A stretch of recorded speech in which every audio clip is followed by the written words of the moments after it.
For the third year and counting, Richard Skipper has been celebrating the artists you love. And what are some of the things that you've really run out of time, and we've got to talk about your latest. I want to go back a little bit, first of all, and celebrate a true legend. Richard Skipper is all about celebrating life, art, and his guest body of work. And did you pursue performing opportunities while you were in high school? Please join us while he showcases these diverse and talented individuals. Here's Richard Skipper. Happy Sunday, everyone, and welcome to Celebrates. I am going to take the screen off here. The odds, Elizabeth Taylor is shining down on me right now, and I am so excited about today's guest. I have Ann Talman waiting in the wings, and this is a show that I have, I think, and she's going to nod when I say this, I see her in the wings. We planned this show, I think, 6 months ago. When I first heard about her upcoming show that she's going to be doing next month. She wanted to do it tonight because today is the 90th birthday of Elizabeth Taylor. And you're going to find why in a few moments, why there's a connection there at Feinstein's 54 Below, but she's going to be there next month. Now I'm going to share a little story about myself, and then I'm going to share a little information about Elizabeth Taylor and our very special guest, Ann Talman, today. I came to New York in 1979, and then in 1981, Elizabeth Taylor came to Broadway for the first time. Now, I grew up on a tobacco farm in South Carolina, and I was a very starstruck kid. And I was crazy about Elizabeth Taylor. And from the moment that I heard that she was coming to Broadway in The Little Foxes, I was dying to see her. Now, I had an aunt in South Carolina, Aunt Janice, who I thought looked a lot like Elizabeth Taylor. No one else saw this but me. So I grabbed a photograph of Elizabeth Taylor that I wanted her to autograph, and I was going to have her, if I could get her, to sign it and send it to my Aunt Janice. So I go to the Martin Beck Theatre, which is now the Hirschfeld Theatre, and I went backstage in hopes of getting Elizabeth Taylor to sign this autograph. So as I'm backstage talking to the house manager, who walks in but Elizabeth Taylor? And I remember so vividly her wearing a cowboy hat, no makeup, but the most beautiful freckles that I'd ever seen. And believe it or not, she's younger than I am right now. A red and white t-shirt, jeans. And as she walked past me, I said to the house manager, "Oh my God, she looks like my Aunt Janice." She stopped in her tracks and she turned around and she said, "Don't you mean your Aunt Janice looks like me?" And I said, "No, my Aunt Janice is a lot older than you." Well, she threw her head back with this cackle of a laugh. And she said, "Oh my God, I love you. Have you seen the show?" I told her that I was seeing the show that afternoon. And she said, put his name on the list. And I was invited backstage. I went into this gorgeous dressing room, which was lavender and white wicker furniture. And I sat next to Elizabeth Taylor, and she interviewed me. She asked questions about my growing up in South Carolina, coming to New York to be an actor, which she was very fascinated with. I sat there probably for about 25 minutes. And at the end of this conversation, she took my face in her hands and she kissed me. Yes, I was kissed by Elizabeth Taylor, and I left. So a few years ago, I was writing a show called The Magic of Believing about my coming to New York. And I was at Feinstein's, it's a full circle here, and I was telling this story, and sitting at the next table was this incredible woman. And she came over and she said, "Excuse me for eavesdropping, but I was in that production. As a matter of fact, I played Elizabeth Taylor's daughter." And she validated that the description that I gave of the dressing room was on the money. So she was the validation that I was telling the truth. We're going to go back to the opening night of The Little Foxes, opening on Broadway. And on the other side, you're going to meet Ann Talman. I don't even know if she's seen this footage that I'm about to surprise her with. Anne, this is for you. Searchlights spinned in the daylight. Thousands of non-ticket holders lined both sides of West 45th Street. Limos lined up for blocks, crawling to the Martin Beck Theatre, and virtually a star for every limo.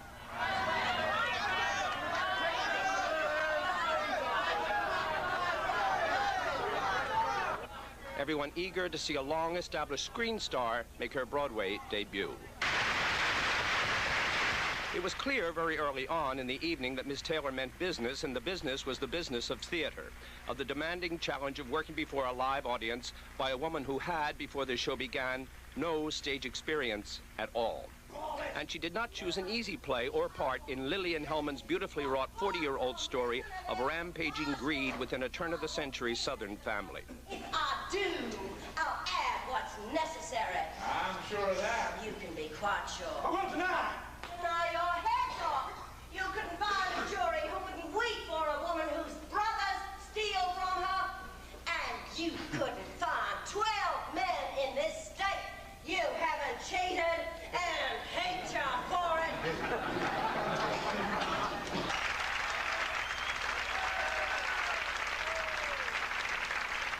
By curtain calls, it was clear that Elizabeth Taylor had not simply debuted, she had triumphed, sharing that triumph with the fine cast, company, and playwright Lillian Hellman.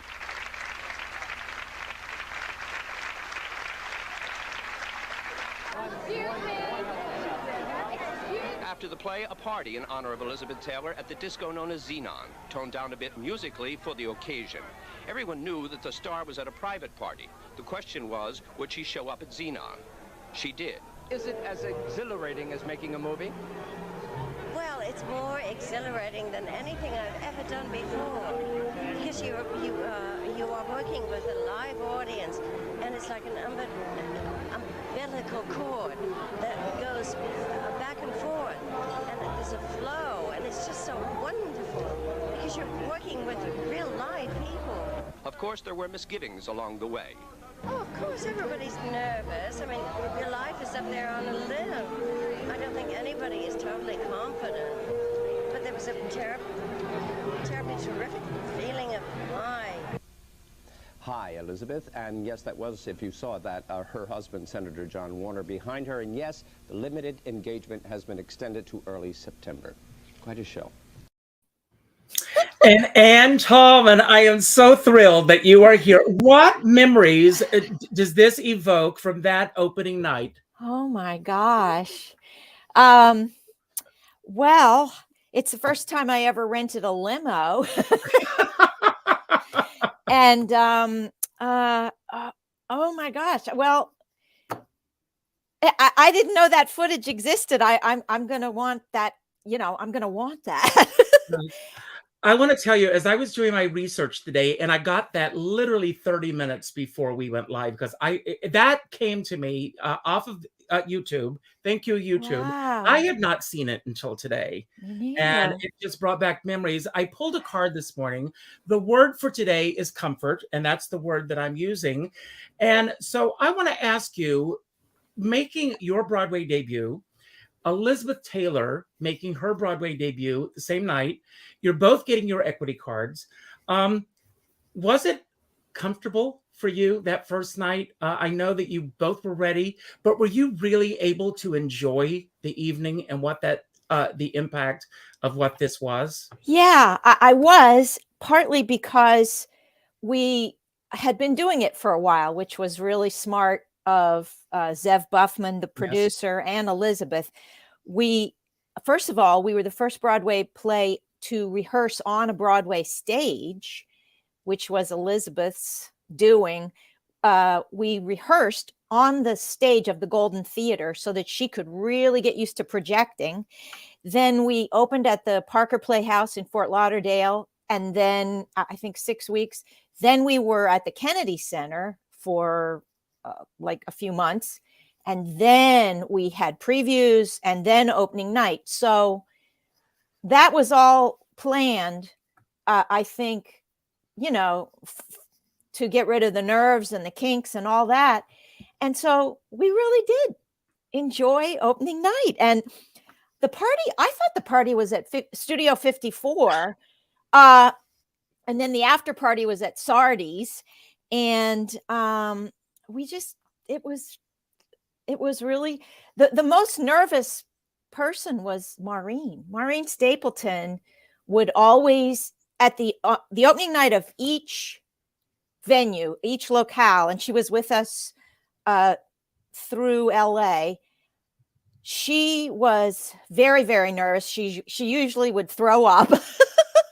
And then her dresser would have to push her on stage. Eloise, her famous dresser, would push her on for her first entrance. So I would say that I always felt like I was so grateful not to be as nervous as Maureen Stapleton was. That's great. We're going to talk about that trajectory that got you there and beyond, because you and Elizabeth Taylor remained friends until the end of her life. And we're going to set the record straight right now. You and I, for everyone who's watching, if you love Elizabeth Taylor as much as Ann and I both do, never refer to her as Liz ever again. She said to me, never call me Liz. That's right. And it's always the giveaway. It was her giveaway and it became ours and it's still mine. It was the giveaway that you didn't really know her. Mm-hmm. If you used the L word, we used to call it the L word. And it's the one and only time that I ever saw Elizabeth get really angry, when someone kept using the L word, and then she finally just put a stop to it. Well, I will never get over, and thank God for eavesdropping, because when you came over to our table at Feinstein's 54 Below, I almost fell off of my table because I'm sitting there describing the dressing room and everything, and you validated my story. So, and I was sitting with David Sabella, and it was Ann Kittredge's show. We're going to see tonight. That's right. And yes. and I call her Ann and she calls me Other Ann. So, and yeah, I've been an eavesdropper probably since I was in the womb, I'm pretty sure. Well, So I love that. And, I always pull a random question to start the show with. So I'm pulling a random question for you. It may have something to do with Elizabeth Taylor. Maybe she's shining down on both of us. Oh, she is. She is. And the question is, well, this is a great question because Elizabeth Taylor was known for her many loves. Yes. The question is, who was your first love and when? I love that. Well, I had two. One was pretty much from nursery school through to third grade, or no, through to, well, first, yeah, it was Craig Adams, who was in my class. I still have his class picture that I carried with me at all times. Oh, great.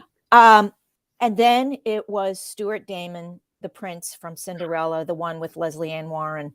And whenever that debuted, from then on, he was my boyfriend. And whenever anybody would ask me, who's your boyfriend? I'd say the prince from Cinderella, Stuart Damon.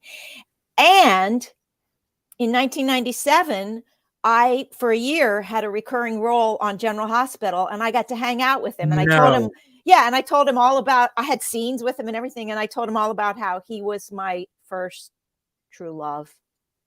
Isn't it funny? I mean, when you and I, and anyone out there, when I call it manifestation, when you're out there and you have this dream or something that these things happen, I never would have thought that I would have found myself in Elizabeth Taylor's dressing room, and there you are. I want to ask. And she kissed you. And she kissed me. On the cheek. No, right here. Oh! No, I was kissed on the lips by Elizabeth Taylor. But I want to ask you, when you were a little girl growing up in Welch, isn't it? Well, I was born in Welch, West Virginia, because that's where the Stevens Clinic Hospital was. But when I was 6 months old, we moved to Pittsburgh. So I grew up in Pittsburgh. But so I want to ask you, and I'm going to pull up a little picture here. I asked for a young picture of you, and here you are, and you look exactly the same. I love this, but I always go back to the 5-year-old self. I don't know how old you are in this picture here, but tell us a little bit about this little girl.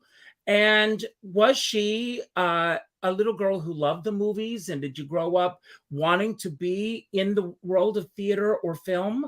Yes. Where did that all begin for you? I think, again, in the womb. When I popped out, I was like, I was walking and talking by 9 months, and I haven't stopped since. And I was like a mimic and a goofball and a class clown. And I was always the shortest, the youngest, the smallest in my class, but I made the most noise. And my parents saw it very, very early on, that they just knew I was going to be an actress. And I was always a singer. I sang. And I think my mother had difficult births, and she was on complete bed rest for the final 3 months of her pregnancy with me. And then I was a planned cesarean. But my father set up the portable phonograph in her bedroom, and she listened nonstop to show tunes and opera. And I think I absorbed it in the womb.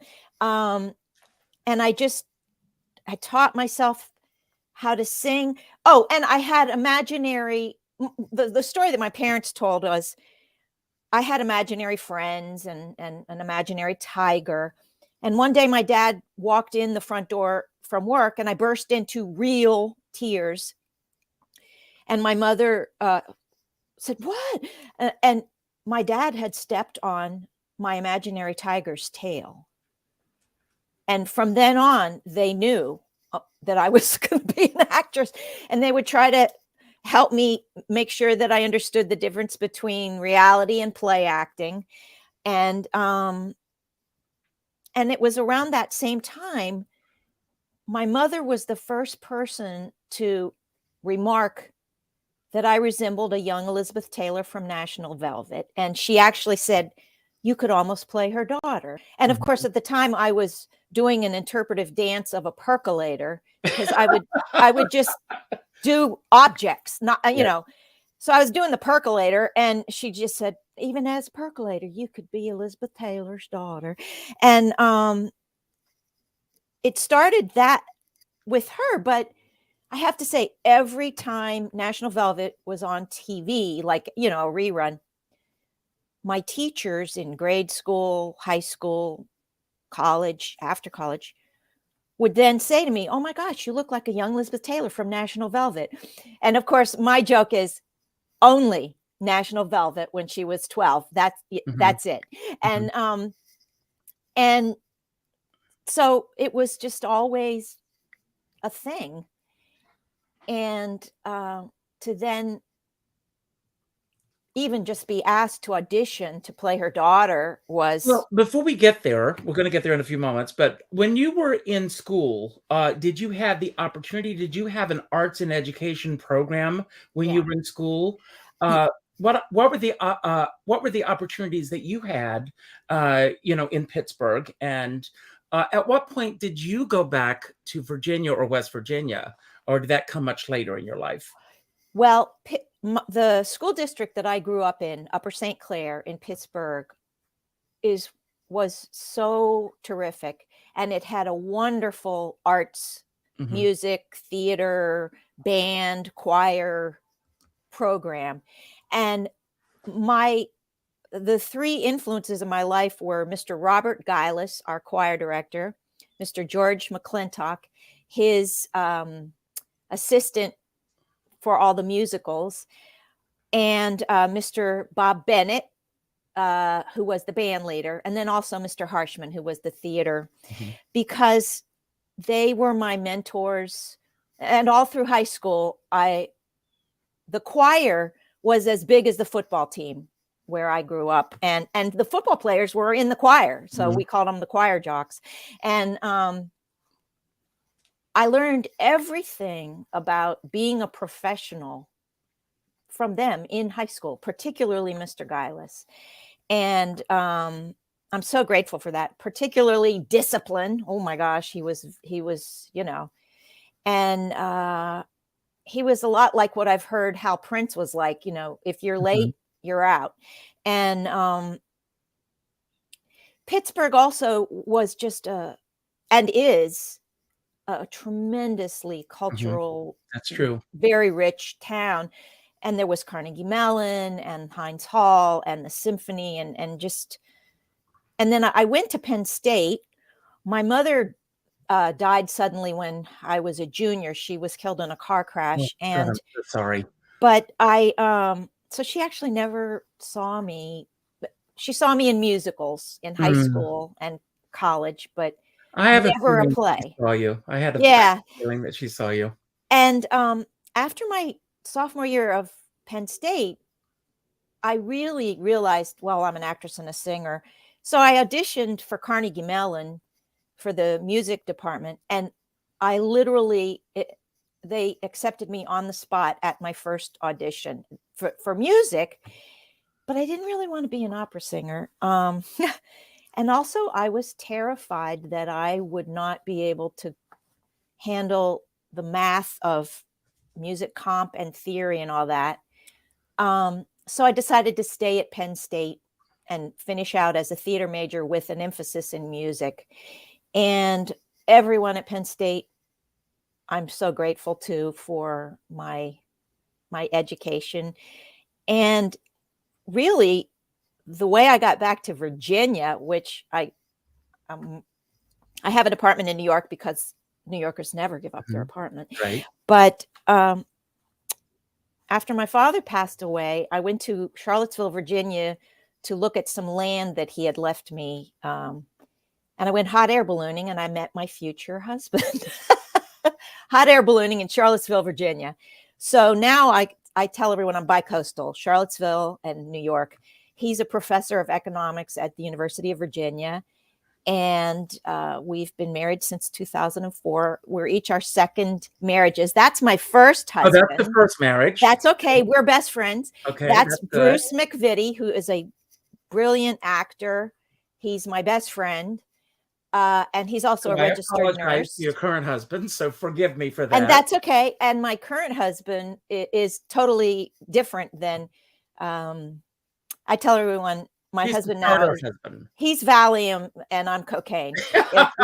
Well, I want to ask you, as you're going through college and everything, was New York always the prize for you? That was the goal that you were always going to be a professional actress. You were going to pursue this. Yep. How did the move to New York happen for you? Well, a week after I graduated, I had to make up one semester after my mother died. So I went the summer term of Penn State, 1979, because it was on a quad system then. Mm-hmm. And a week after I graduated, I had my dad drive me to New York City with my stuff. And a few days before that, I had said to him, Dad, it's time, my birthday party was really great. Thank you. But it's time for me to go to New York. Can you take me? And he was like, well, sure. When? I said, next week. And I had ordered a New York phone book, the Yellow Pages, because I didn't know a soul. And I ordered it to figure out where to live. And my dad said, well, there's the Y, there's the Barbizon. I said, well, I don't know. How about this? The Allerton House for Women on 57th and Lex. And I called it up and I booked an SRO. No men allowed past the lobby. So my dad drove me in a day to New York on September 19th, 1979, helped me unload my stuff in the lobby, and I made him leave immediately. You and I came August 5th, 1979. So we probably passed each other at auditions or something. Yeah. I didn't audition for the daughter of Elizabeth Taylor, but well, and the very next day, I went, somebody had told me about this place called Top of the Sixes restaurant. And I went there, I walked right in and I said, are you hiring? And they said, well, all we have is luncheon hostess and you'd have to start immediately, thinking, we'll get rid of her. And I said, okay. And he was like, okay, follow me. I'll give you a uniform. And so but right before I went there, I went by Sardi's. I put my name on the wait list for the coat check girl. And I also signed up to join the union for Broadway ushers because I figured what better job than to watch shows by being an usher, but you had to be in the union. So I had to. And it was at Top of the Sixes that I met Michael O'Flaherty, who was the musical director for the Williamstown Theater Festival cabarets. He cast me as the cabaret intern for the summer of 1980, and that's how I met Austin Pendleton. And I sang with Austin that summer, and then I studied with Austin at HB Studio, and that's when he asked me to read for The Little Foxes. Now, for those who don't know, Austin Pendleton was going to and did direct The Little Foxes. So he asked you to come in and read for this. How much did you know about what was going to be happening with that production? I only knew there had been a blurb in the New York Times when Austin got the job to direct it. And I read that and I was like, oh, good for Austin. And then I didn't even have an agent. He contacted me and asked me to come in and read for Barry Moss and That's Julie right. Hughes Barry Moss, casting, yes. and Austin. So those were the three people I read for the first time. Then I had a callback for them. And then I had another callback on December 23rd.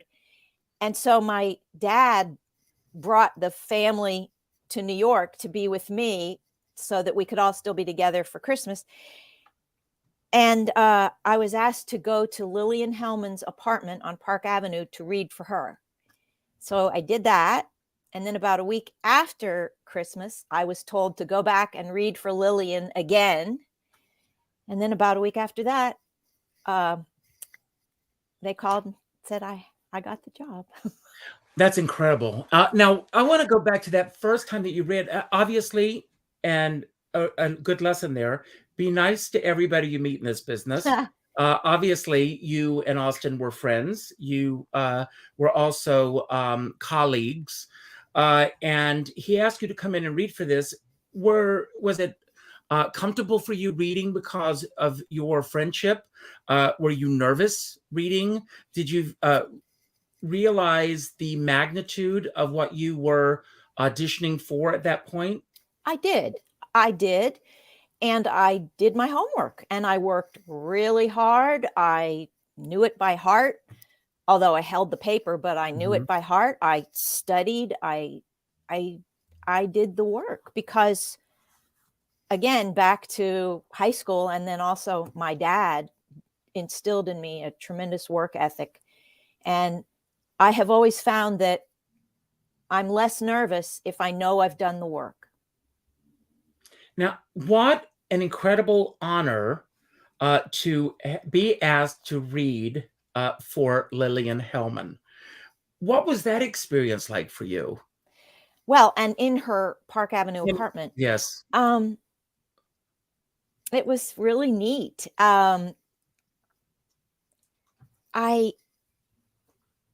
She was very frail, and she was not blind, but very close to being legally blind. She couldn't see very well. She had final casting approval, not Elizabeth. I never met Elizabeth till the first read through. So Lillian, the reason they asked me to go and read for her, she wanted to listen to me.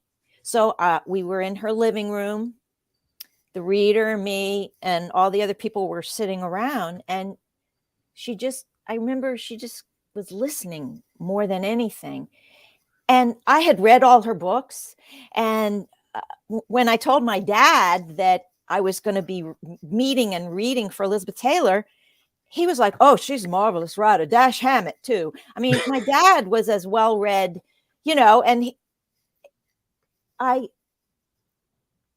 I just remember being more excited about seeing her apartment than anything. I mean, it was like a window into a famous person, where they live, and how cool is that? So you got the part. And that first time that you're meeting Elizabeth Taylor, I'm assuming because there was a lot riding on her shoulders as well. If you can put, I'm going to let you do the talking here. The time frame of where Elizabeth Taylor was in her life at this point. I know history-wise where she was in terms of where she was with her marriage, where she was in terms of the weight loss that she had just gone through, and what was riding on her career and where she was and how important this was in her life. And she was 49, going on 50. Her birthday. She had just turned 49 actually when we were in rehearsal, and she was at her best, and she also very much, we're very similar in that she had a really huge work ethic, and she worked hard, and she knew what needed to be done to be ready, and she did everything that she needed to do to be ready, and she wasn't afraid to take chances. Therefore, well, it's interesting, Lauren Bacall was doing Broadway at the same time, Woman of the Year, and I think it was on Elizabeth's bucket list. I would think, in a sense, well, I'm going to do this, and she surrounded herself with people who were the best and better than her and pros at making sure she did all the right things. She wasn't afraid to surround herself with people who could teach her. And don't you think that a lot of people were expecting her to fail big time? Yeah, sure. And she knew that. And she was really good. She was a great actress. Incredible. There is on YouTube footage of scenes of her, and I watched that recently, and I was like, oh my God, I forgot how brilliant she was. And so she wasn't just a film actress, she was an actress. She was a very good actress. And she really did her homework. And the day I met her at the very first read through was in the lobby of the Golden Theater, and these long tables were, set up, and she was at the head. I remember what she had on. She had on a silk caftan that was white and violet, and she was like a butterfly. She fluttered, and she couldn't have been more lovely from that moment until the very last time I ever spoke to her. Well, I want to bring up this photograph. I mean, I love this photograph of the two of you. So, and I'm sure that it upped your game as well. You start working with her. What are some of the things that you learned about her that would surprise a lot of people?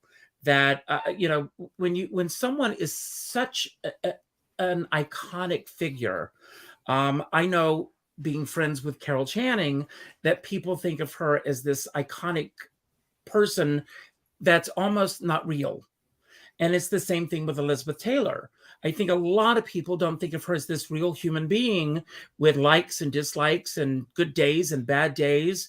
What are some of the things that you learned about her that would surprise a lot of people about her day-to-day machinations? She was very generous, not only of spirit and heart, but every single opening night in every city, everyone got an opening night gift. And I mean, including crew, everybody. And they were always spectacular gifts. So she was thoughtful. She knew how to set the tone as a leader. Because, when you're the star of a show, you set the tone from day one. It's either going to be a wonderful experience or it's going to be, oh boy, here we go.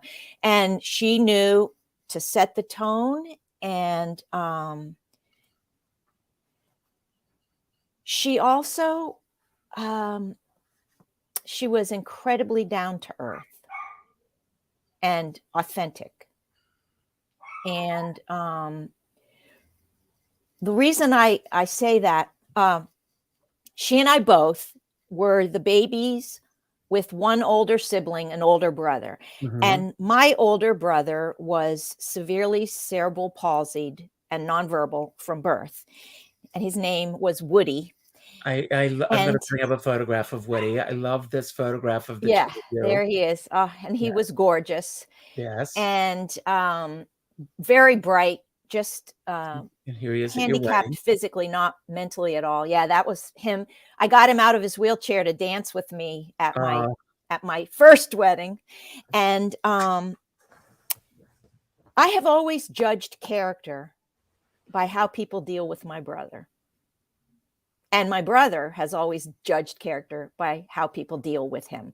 And I knew that Elizabeth was a wonderful person by how she dealt with my brother and my father.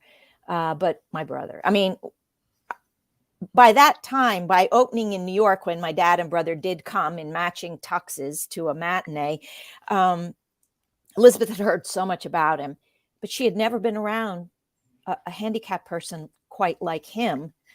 And so she made a big deal out of it and set everything up so that the ushers cleared the theater. They escorted my dad and brother to the lip of the stage. And Elizabeth, and I'm not going to give away what happened because it's in my show and it's hilarious. Well, but we'll talk about the show in a moment, but I will share with a lot of people. A lot of people think that Elizabeth Taylor got involved with the AIDS movement and AIDS rights and helping people with AIDS because of Rock Hudson. And that's not true at all. She was in Rome. She went into a hospital and she saw a complete stranger. And she asked him if there was anything that she could do. And he said, if she could do anything for him.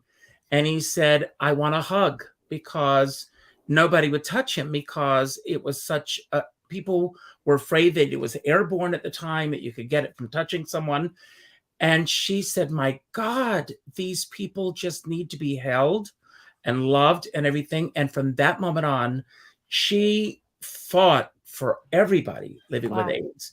I didn't know that story, but Yes. it's very similar. Princess Di was unafraid to touch people with AIDS.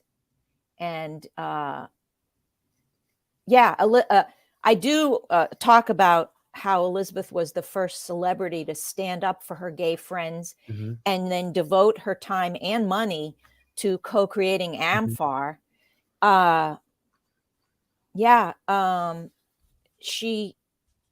that's the other thing that my brother noticed about her. She was not afraid to touch him, because a lot of times people are afraid to touch handicapped people. I know handicapped is disabled. I don't know what term is PC anymore. At least he was your brother. Let's just go there. Yeah, and he was in a wheelchair. And my first husband was actually doing a play with Al Pacino at the same time. And when Al Pacino met my brother, he bent down and touched my brother on both knees. And again, my brother got through. Yeah, they're okay. They're not afraid to touch me. So, but I do think that Elizabeth's friendships with Rock Hudson, Montgomery Clift, Roddy McDowell, influenced her standing up for them. Because while we were doing Little Foxes, by the time we got to London, which was the beginning of '82, that was when AIDS was rearing its head. So I really saw that evolve and how she meant business, that she was going. And then Carol Bayer Sager and Burt Bacharach, even though they had written That's What Friends Are for Rod Stewart in 1982, when they did the cover in 1985 and Elizabeth was in the studio, that's when Burt and Carol decided to that all proceeds Mhm. from that cover would go to AMFAR, and that's become it used to be called the AIDS Anthem, and to this day, millions go to AMFAR It's amazing. It's just because wonderful. of that friendship. You I know, want to ask you, I mean, we are in a business where you do a show or a series, if you're lucky enough, and the series ends, and many times you are lucky if you ever see those people again. You go on. But you and Elizabeth Taylor remain friends way beyond the Little Yes. Foxes. Mhm. Um, how were you able to maintain that friendship? I know that it's something that you work at sometimes. Sometimes it's Yeah. just a natural evolution. Obviously, that friendship was there, and she was your mom. So on a level. How were you able to maintain that friendship? And what did you, as you grew beyond a working relationship, what were some of the things that you learned about her as her life evolved? I have to credit the late Shen Sam, who was Elizabeth's personal assistant for most of Elizabeth's adult life. She sadly died much too soon of cancer, but Shen was my friend too. I mean, and she made sure that Elizabeth and I were always in contact with each other, because it's easy to just lose people's phone numbers and addresses. And Mhm. I was young and I was moving around a lot and stuff, but Shen always knew where I was. Therefore, when Elizabeth wanted to get in touch with me, Shen knew how to do it. Because, after we got back from London, Elizabeth would have me over to just hang out and drink wine and eat popcorn. I mean, so, but Shen would be the one to say, come over, Elizabeth's, at the plaza, and she wants to hang out or something like that. Oh, that's great. And then whenever I would be approached by people to do a tell-all or whatever, I would always just say, no, thank you. No, she's my friend. Bye-bye. And then I would call Shen and tell her all about it. And so Shen got such a kick out of the fact that I would just always let them know, yeah, they offered me this and they did this and this and this, but don't worry, tell Elizabeth, no go. And so that's how we stayed in touch. And in 1992, when Elizabeth had her 60th birthday party, I was invited. And again, her assistants knew how to find me and make sure that I was a part of. But I attribute that also to Elizabeth's thoughtfulness, Mm-hmm. because it was Elizabeth who would have said, well, be sure Ann Talman's on the list. And she was loyal. I mean, she was loyal to all of her friends. And we stayed in touch by phone after a certain point when her health was failing. And there did come a point where I feel bad that I didn't visit her more at her, because I lived in LA from 92 till almost 2000. And there'd be times when I'd go over to visit her at her house on Nimitz in Beverly Hills, but I should have gone more. Mm-hmm. And I don't know, Well, perhaps, did you feel that you were imposing or anything? yeah. And also I was dealing with a lot in my life at that time with caregiving for my father and brother. And I was very overwhelmed. And I tended to isolate a little bit at that time. And Elizabeth sensed that even, and she would reach out to me on the phone, because she sensed that I was battling depression. And people who battle depression tend to want to reach out, but can't sometimes. And so she would make sure that we stayed connected. And like when I went to the Emmys in 1993, and I called her I said, Elizabeth, I'm going to the Emmys. What do I wear? and you know, and so she just, it was both of our efforts, but we had a lot of help, and I'm grateful for the connection. And when she passed, the bizarre thing, she passed March 24th, 2011. People reached out to me as if I had lost my own mother. And I mean, strangers on Facebook, just. Wow. And they acted as if I needed, condolence and sympathy because I had just lost my mother. You lost a dear friend, though. So I can understand that happening. But I Yeah. do want to talk before we run out of time. Oh my gosh! I want to you and I could talk for hours. But I want to, and we'll see each other later, and we will. But I want to talk about your upcoming show. You're going to be at Feinstein's. So everybody who's watching, get to Feinstein's 54 Below. Go to their website to order tickets. You are putting your story with song on stage. You are going to be directed by my first director in cabaret, Lena Katrakis, and Alex Ryback, who I absolutely adore, is your musical director. How have you been able to take this story and put it on stage? And what is your ultimate goal with what you want audiences to come away with after they see your show at Feinstein's 54 Below? And I think at this point you're there for just the one night, but our hope and goal is that this is going to go on to other nights. Yeah. I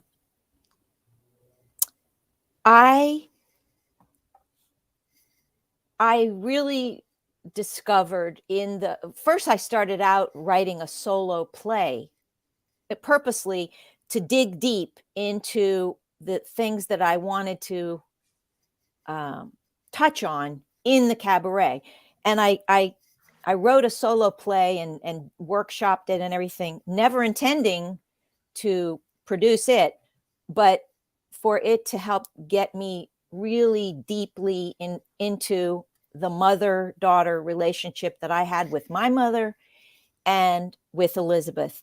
Because to me, what this cabaret is about how she, from the moment she met me, she sensed that I was motherless. And I had lost my mother less than 2 years before I met Elizabeth.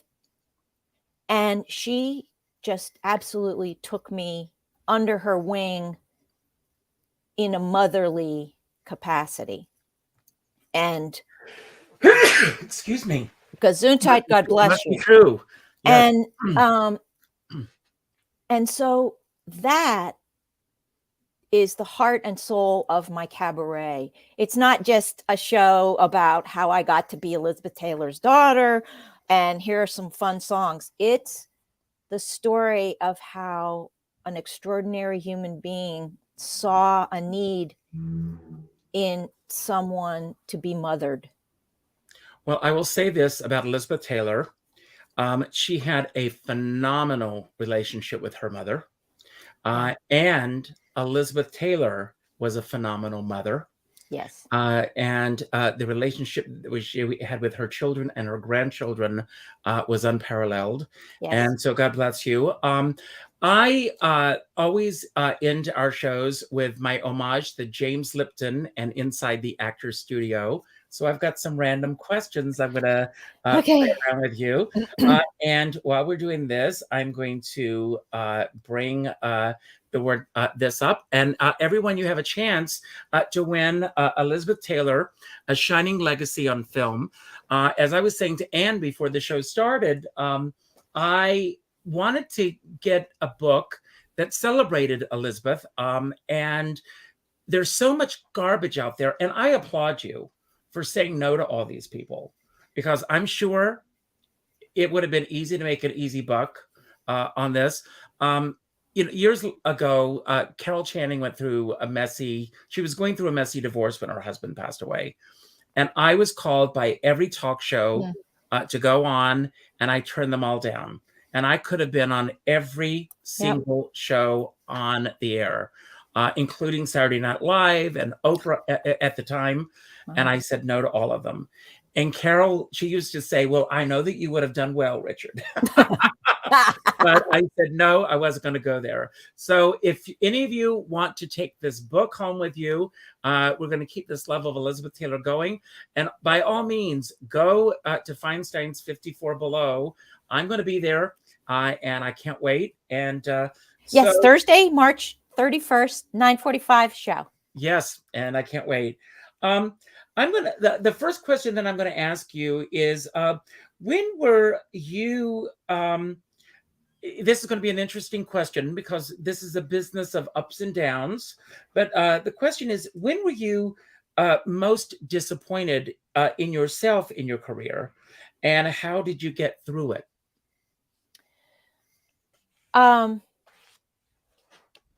Well,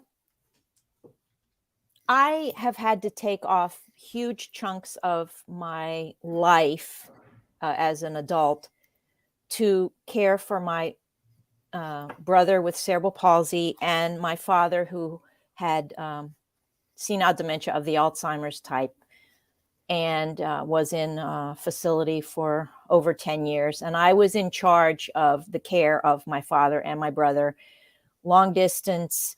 And there are huge gaps in my resume. I have no regrets, but I put my family first and my career suffered. And a former agent said to me once, you know, honey, when you get to be your age and you're not a star, people wonder what's wrong with you. And I said, but you know that I have to take time off to care for my father and brother, no matter what. And she said, I know, but nobody cares. Oh my God. But that's the truth. And I have no regrets because that's just how my life went. And so I have to say, I'm not a star. And I didn't get to go to grad school because the moment my father called me on the phone and said, your mother was killed in a car crash today, I knew I was not going to be going to grad school because I would have to take over the care of my brother that my mother did. So my only regret is that I didn't get to go to grad school, but problem solver, I just decided, okay, so I'm not going to go to grad school. I'll just learn by doing. That's all. I won't have that 2-year lead that you get if you go to Yale or Juilliard and blah, blah, blah. I'll just have to have on-the-job training. And so I really don't have any regrets because every regret that reared its head, I've turned into something that's positive. And so after my brother passed away in 2018, I designed my own self-study grad school. And I started it on September 1st, 2018. And then when COVID hit, I just upped my game. I just added more onto it.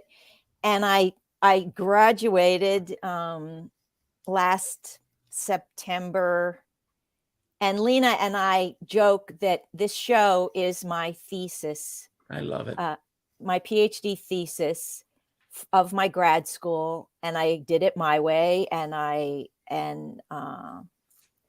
So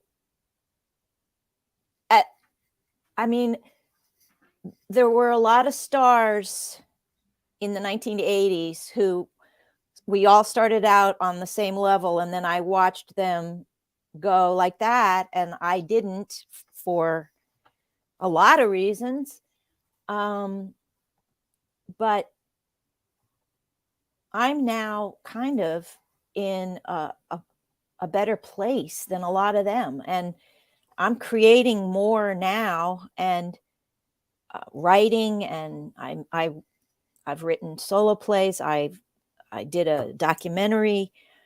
I feel like I'm a late bloomer, and I'm just getting started. And so it's all good. It's all good. And I'm going to disagree with one thing that you just said. In my eyes, you are a star. So, Well, in my eyes, my brother was the star. So you're both stars. What are the circumstances in which you most resist change in your life? Clothing. Yeah, and actually Elizabeth, and there's a lot of this in my show. Elizabeth really tried to help me with fashion and flirting. And you know, she would say, "Annie, no more sports bras. Lift and separate, darling." And you know, and then sometimes Austin would come to rehearsal and she'd say, "Austin, who dressed you today?" So I have always had a hard time with dressing up and being glamorous, and she helped me a lot with it, but I would say it's the hardest thing for me in my life is clothing.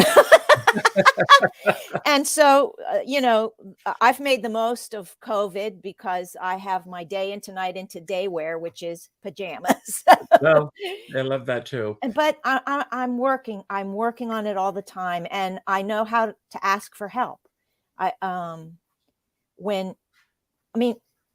used to just dread buying new clothes and trying things on, and so I've surrounded myself with friends that I feel safe enough with, that if I have to try on gowns for my show, they're the ones who are going to help me. And what's so funny is behind the curtain over there are all the gowns hung up.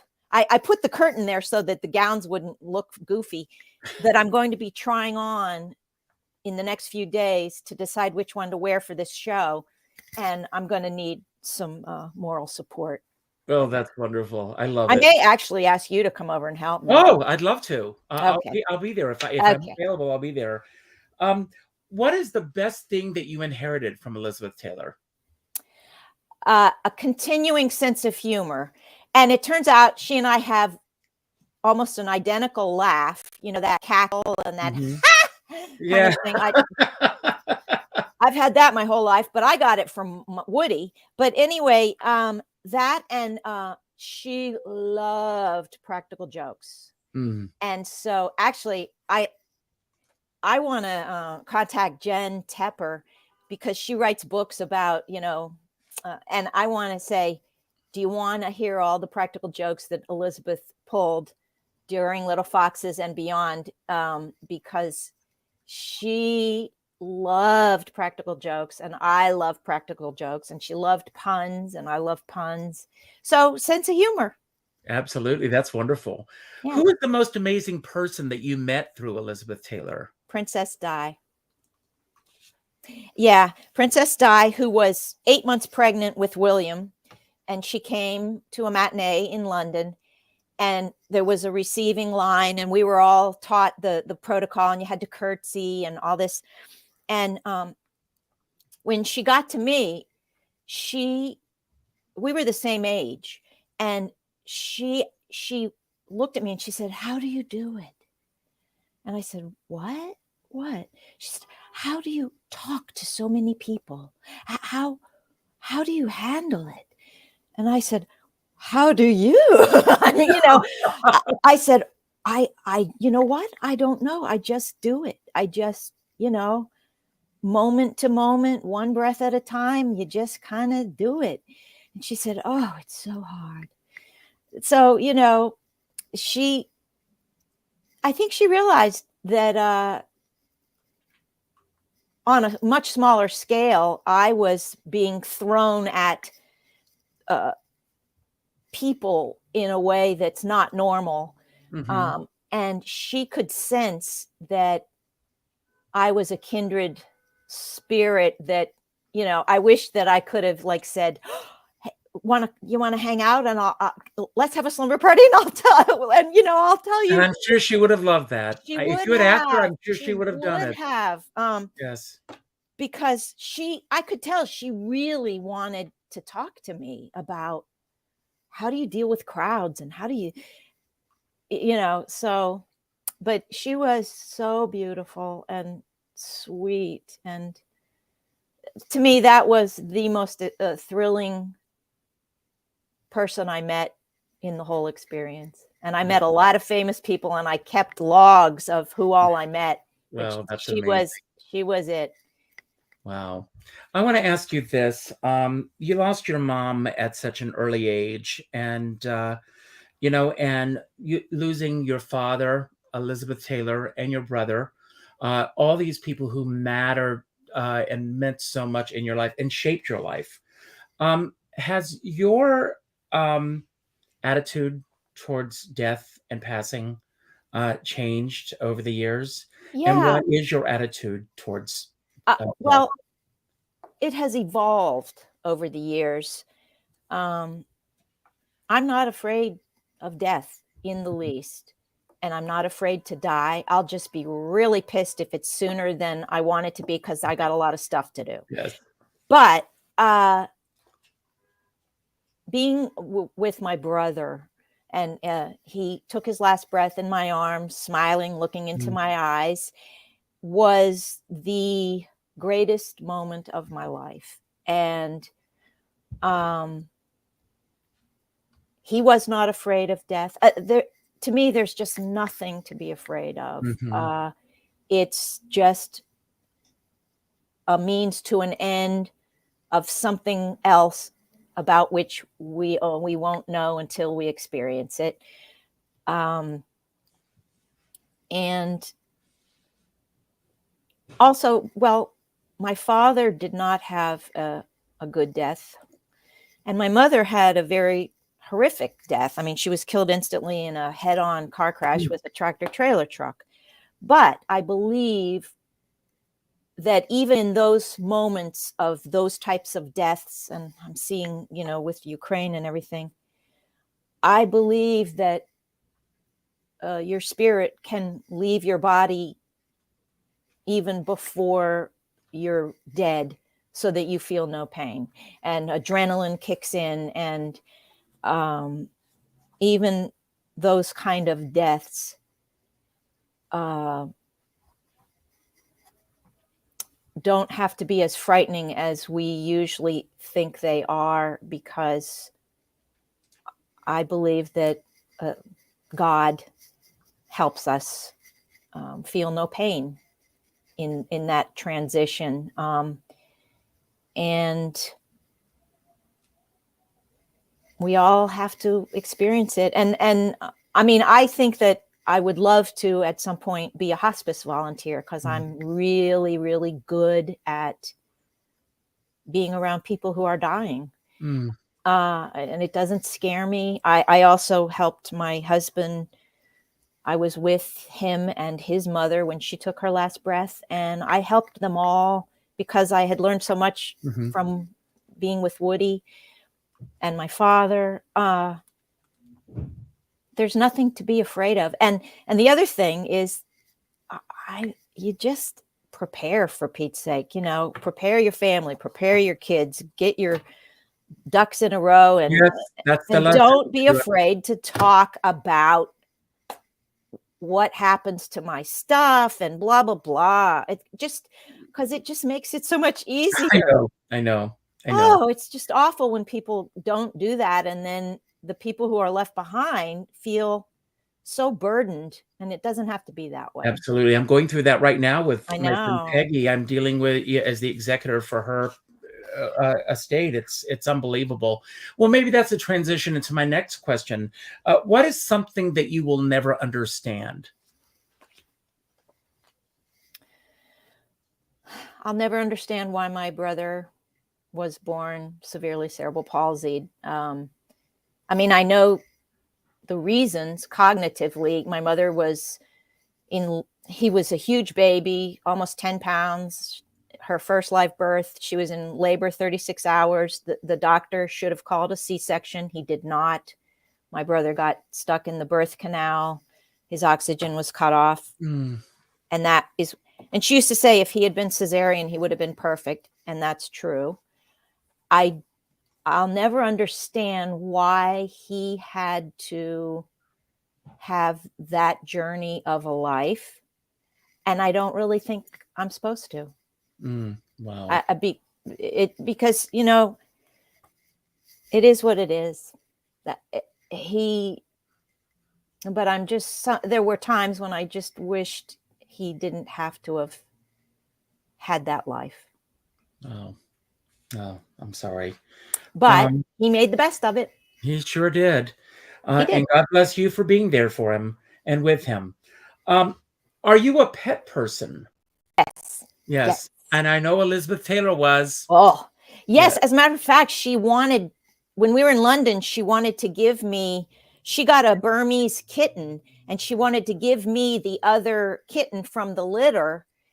And it turns out the quarantine period in London before I could come home with the kitten was 6 months. And I had to get home. Because my grandmother was sick and I couldn't take the kitten. But she always had either cats and she always had dogs. And I have 2 cats that that I rescued during COVID. One's elderly and one's younger. And I love pets. And my brother Woody always had a dog.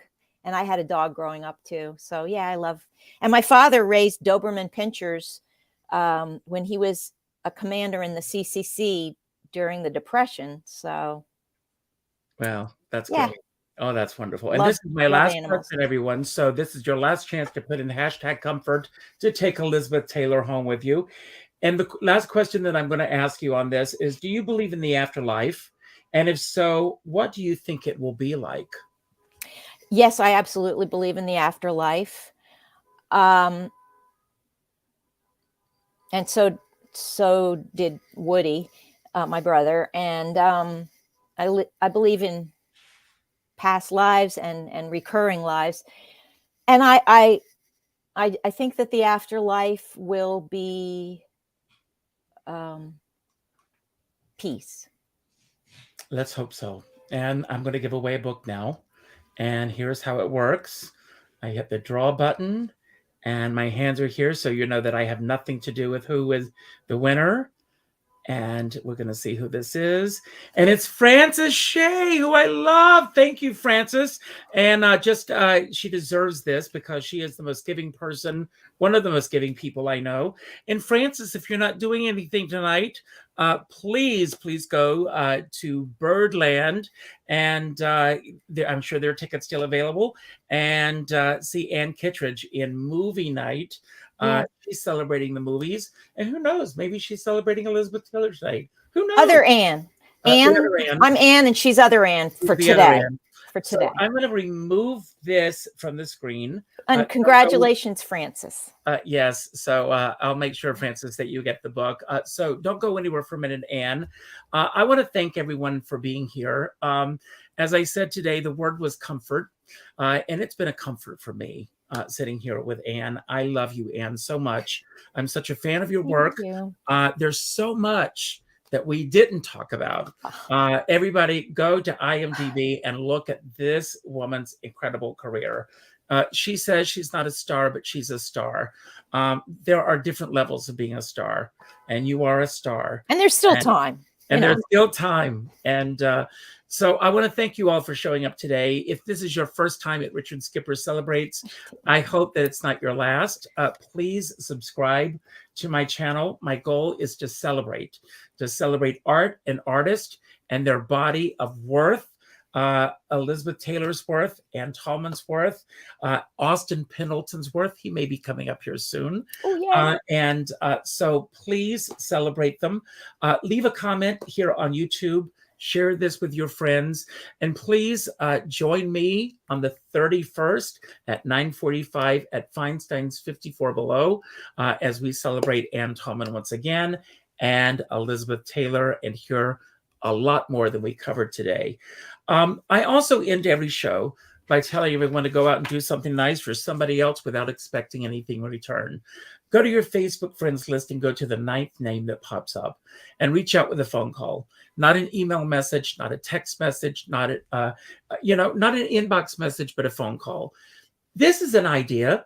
Why don't you reach out to that 9th friend and then take them to Ann's show on the 31st? Wouldn't that be an exciting thing to do? Sure. It could be a great way to get to know somebody and to introduce them to Ann and Elizabeth Taylor. So I think that's a fun thing to do. I have a dear friend, David Friedman. I think you know David. And he always says, we're all in this together, but we're not in the same boat. And I always say, if you're going to go out in a boat, make sure you bring a skipper along. Now, I'm going to leave the screen because I got to get ready for a date that I have tonight with you, Ann. I'm going to give you the final word. Anything you want to say about anything that we talked about today that you want to build upon, or anything that we didn't talk about that you wish that we had talked about, or just any message that you want to put as your closing remarks today. Don't worry about how to end the show. As soon as you say goodbye, the closing credits will begin, just like in the movies. I love you, Ann, and I'll see you later tonight. Goodbye, everybody, and make it a better tomorrow. Thank you. And I would say, pray for Ukraine. And Elizabeth would want me to say that too. Goodbye.